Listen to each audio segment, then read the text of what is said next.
Messieurs, dames, bonjour, nous repartons en Asie du Sud-Est pour The Night Comes for Us. La nuit vient à nous. Tout de suite, c'est moins glamour.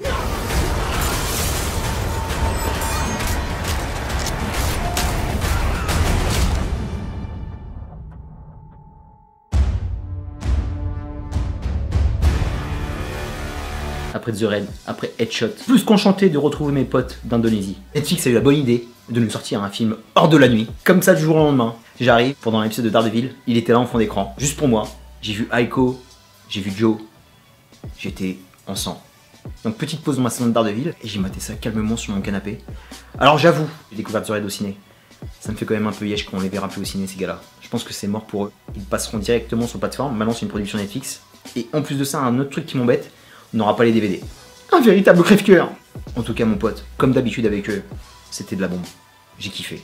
J'ai l'impression que ces gars-là ils se sont dit on va faire plaisir à Robeux des Bois. On va lui donner un maximum de ce qu'on peut faire. Timo Tjahjanto, qui avec les deux films que j'ai vus, est un superbe réel d'action. Avec eux comme d'habitude, le pitch est plutôt simple. On a affaire à un tueur impitoyable qui travaille à la solde d'une triade.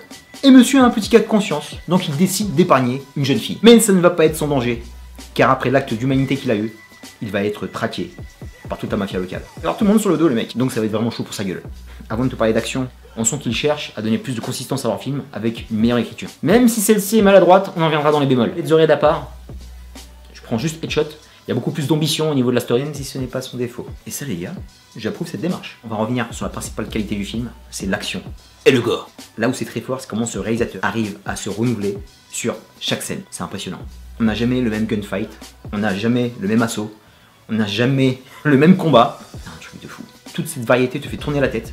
En plus, au niveau de la durée, ils nous ont fait plaisir. Le film dure 2h15. Je me suis jamais fait chier. Il y a du rythme. Toutes les péripéties s'enchaînent à 4ème vitesse. C'est un feu d'artifice complet.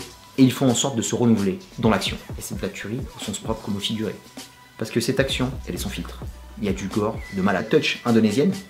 C'est vraiment de l'action avec de l'horreur. Avec eux, en général, on est vraiment dans des films Survivor. Le mec, il va souffrir. Et grâce à cette souffrance, on est parti pris. Ils arrivent à te rendre les protagonistes attachants et à leur donner une vraie motivation pour réussir dans leur quête. C'est de la bombe. Partons sur l'action, monsieur. Dans ce film-là, c'est simple. Tout est susceptible d'être une arme. Ça se bagarre dans une boucherie. Donc carrément, je sers des os pour défoncer les mecs. Chaque scène d'action est généreuse. C'est abuser le temps qu'ils mettent pour vraiment démonter tout ce qui est démontable dans le décor. Et le nombre d'assaillants, c'est impressionnant. À chaque fois que les mecs débarquent sur sa gueule, à l'écran, tu as l'impression qu'ils sont une centaine qui arrivent sur lui et ses potes. Et là, tu te dis comment ils vont s'en sortir. On n'est pas dans du Chuck Norris ou du Tekken. Ils s'en prennent plein la gueule. Et c'est ça qu'on aime. Les voir saigner avec les autres. Et toujours le côté upgrade que je kiffe. Il y a du menu frottin au départ. Et petit à petit, le film avance. Et tu vois que le niveau monte. Tu vois que la triade est vénère. Donc ils envoient des tueurs à gages de mieux en mieux. Et là, il y a un double effet qui se coule qui est magnifique. Iko Uwais n'est pas le héros, on va dire que c'est un faux ennemi, j'étais pas prêt. Et c'est Joe Talsim qui est le véritable héros du film. Et ça c'est mortel parce qu'en fait t'as Aiko qui prend un peu de recul et ils mettent d'autres protagonistes en avant qu'on connaissait des autres films. En fait quand tu vois tout le cheptel indonésien au niveau des acteurs, c'est à peu près les mêmes sur tous les films. C'est une sorte de troupe, comme on l'avait avec Jack Chan. Ou autre exemple qui n'a absolument rien à voir mais je le dis quand même, le Splendide. Sauf que eux sont là pour toute autre chose. Ils sont pas là pour nous faire rigoler, mais pour faire mal. Les assaillants qui en face, ils sont vénères, ils sont super stylés. Je pense aux deux nénettes qui débarquent, une avec un schlass, un autre avec un fil de fer. Je t'en dis pas plus, mais c'est de la bombe atomique. Elles sont surprenantes, et en plus de ça, pour ne rien gâcher, elles sont magnifiques. Donc voilà, t'en as pour ton argent. Pour revenir sur l'action, c'est le découpage de toutes ces scènes. Le cut est toujours magnifiquement ramené, tu sais toujours où t'en es.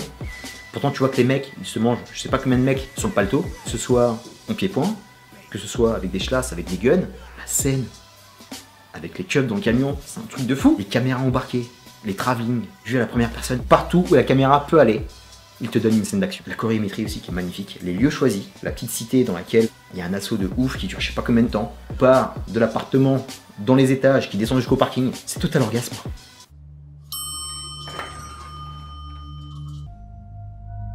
À peu près tout m'a choqué, je vais te parler vraiment de celles qui sont vraiment au top, la baston des nanas. 3 nanas qui se fight avec la magnifique Julie Estelle. Si tu es célibataire, je t'épouse quand tu veux. C'est une bombe atomique. Tu les vois en train de se taper avec la colorimétrie qui va bien, avec 1 milliard de choses à se mettre sous les yeux sur cette scène. Franchement, tu fais péter le popcorn. C'est du cinéma d'action qu'on veut voir tout le temps. C'est même pas accrédité, c'est a donné un prix pour ce réalisateur, Timo. Et tous les cascadeurs qu'il y a sur ce film-là, c'est un truc de malade. Tout ce qu'ils doivent prendre dans la gueule, le temps qu'ils doivent mettre à faire ces scènes pour les faire parfaitement, ça doit durer des jours. Tu sens qu'il y a de la passion pour le style, il y a un vrai savoir-faire. Parlons gore, ça saigne à tout va. Franchement, quand tu regardes ce film, t'as mal à toutes tes articulations. T'as mal à tous les muscles, tu saignes avec eux. Tu te dis non, il va pas faire ça, bah il le fait. Égorgement, pétage de menton, je te crève les yeux, je t'ouvre n'importe quelle partie du corps, je t'étripe, et la variété dans le massacre, c'est un truc de malade. Il y a rien qui se ressemble, c'est un truc de fou. Et le combat final est splendide. Aiko, je veux pas te développer trop son rôle. En gros, il est du côté du bad side, il y a tout un côté phrase ennemie que tu vois arriver, et tu te dis que les mecs, ils vont se régler bien comme il faut. En plus de ça, ils arrivent à te briser le cœur parce que les mecs, tu sont véritablement, c'est des brothers que la vie n'a pas épargné. C'est tellement déchirant de voir des brothers qui sont tous les chiens. En plus de parcours parallèle, on a un homme qui est en totale rédemption et tu en as un autre qui est en train de basculer et qui est prêt à trahir les siens pour être le roi. Même si c'est un flot d'action ininterrompu, il nous divulgue un petit fond social qui est très important dans cette région du monde. La pauvreté, la corruption, les triades qui font la pluie et le beau temps. Parlons casting! Commençons par le héros, Joe Taslim. On l'avait vu dans The Raid, mais là il revient. Je ne sais pas ce qu'il a pris. Le mec est monstrueux, il a un physique de brute. Dès qu'il cogne, il fait très mal. Impressionnant de charisme. Très mignon avec sa petite moustache. Et c'est Boss Logic qui avait mis une photo de lui en Namor. Casting parfait. Donc le MCU, je sais pas ce que vous allez faire avec Namor, si vous allez le faire un jour, mais Joe est prêt. Aiko Uez, mon amour de pote, on le présente même plus. Mais là, il rajoute une corde à son arc, car monsieur progresse petit à petit dans son jeu d'acteur. Même dans la façon dont il se bat, pour donner un véritable antagonisme avec Joe. Sur les premiers films, c'est vraiment du punch et silat pur et dur. Et là, c'est beaucoup plus art martial Bruce Lee, avec des coups bien secs. Il y a beaucoup de variations dans ses kicks. Et son aura d'acteur est en train de s'étendre petit à petit au niveau des productions, parce que monsieur est une star internationale. Je pense qu'on le reverra de plus en plus, parce qu'au niveau action, c'est une Rolls-Royce le mec. Autre découverte, Zach Lee, qui joue Bobby le psychopathe. Son rôle était mortel. La petite caution un peu humoristique et loufoque qu'on voit dans les films asiatiques. Le mafieux dont je ne connais pas le nom, qui va pas mettre un coup, mais qui est flippant, qui est très caricatural, qui passe à mort. Et le casting féminin, 5 étoiles. Elles sont plus stylées les unes que les autres. Elles sont toutes belles. Faut vraiment que je retourne en Indonésie, moi. Elles kick encore mieux que les mecs. Et la scène de fight entre Julie Estelle et Anna El Rachid, quand elles s'arrêtent pour faire une petite pause et qu'elles se mettent à causer en français. Je suis tombé à la renverse. C'était de la boucherie. Revenons sur le petit bémol. L'installation de l'histoire est un peu brouillonne, même si ça part d'une bonne intention. On sent qu'au niveau de leur film, ils tentent de donner beaucoup plus d'épaisseur, en utilisant la Korean Touch, avec un scénario, avec plusieurs enjeux.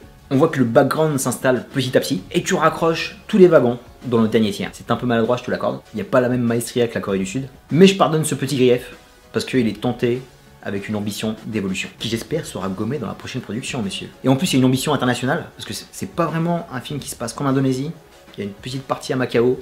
On sent que c'est la triade hongkongaise qui est là, même si c'est pas nommé. Et ça, c'est cool. Pour conclure sur The Night Comes For Us, merci à Netflix de nous avoir livré ce plat chaud tout droit de Jakarta. Un plat plus que savoureux. Un seul mot, générosité. N'arrête pas du début à la fin. Un réalisateur qui donne tout. Des acteurs à fond les ballons. Un magnifique tremblement de terre sanguinolent. Si tu aimes les pieds-bouches, les coups de chlasse, voir des nanas qui se battent comme des Amazones, cette boucherie asiatique est faite pour toi. Encore bravo à Timo Tjahjanto pour cette œuvre presque parfaite. Un réal qui a des burns, qui a quartier libre pour faire ce qu'il veut. Bordel, je verrais bien dans une grosse franchise, type Deadpool, Deathstroke s'il vient un jour. C'est les mecs comme ça qu'on veut. Vu que personne veut y mettre les pattes, Netflix, je te fais passer un message. Donnez-nous un The Raid numéro 3. Vous avez Gareth Evans dans les pattes qui vient de faire Apostle pour vous. Donnez-lui les coups des franches pour nous donner la suite de The Raid, s'il vous plaît. Il n'y a que vous qui pouvez le faire. Et ça, je termine. Un minus pour The Night Comes For Us. Je te dis à très bientôt pour de prochaines vidéos. Merci d'avoir été au bout de celle-là. Merci de ton soutien franc et massif. Peace and love.